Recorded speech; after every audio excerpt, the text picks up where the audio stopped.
من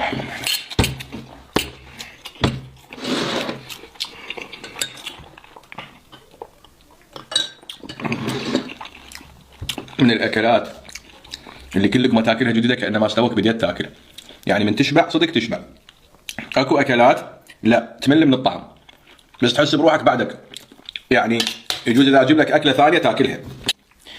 اما الحنيذ من الاكلات اللي تتجدد اثناء الاكل، تفضل تتجدد صدقوني، مو مجامله ولا مبالغه، بس يعني من تشبع منها صدق تشبع، يعني خلاص وصلت بيك مرحله بعد ما تقدر تاكل، ما تستوعب بعد اكثر، مو مليت من الطعم لا.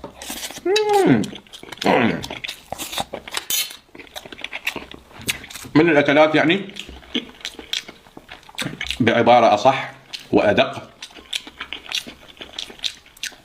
انه تستمتع بيها الاخر لقمه. نعم الاخر لقمه الاستمتاع بعده موجود بالاكله.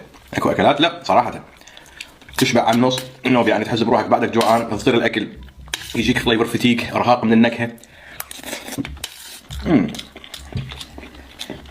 الحنيذ ما مشمول بهذا الكلام نهائيا. كل لقمه بدايه جديده.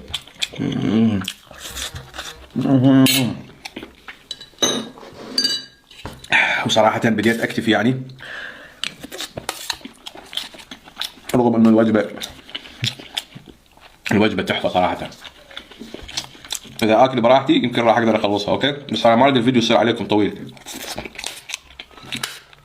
جربناها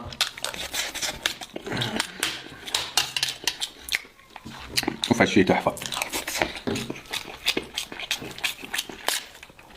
التقييم اقيم هاي الوجبه من 10، تقييمها 100 من 10. نعم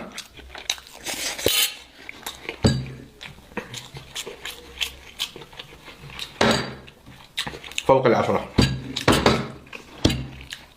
نعم هاي واحدة من الأكلات اللي مثل ما قلت لكم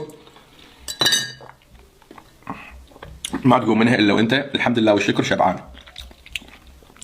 وأنا صراحة بعد بيا مجال آكل، بس لين صار لي فترة طويلة ما مسوي يعني مكبانجات وهاي كميات ثقيلة، وبلشت بهاي الأكلة ودسمة تعتبر نوعا ما، راح أكتفي بهذا القدر.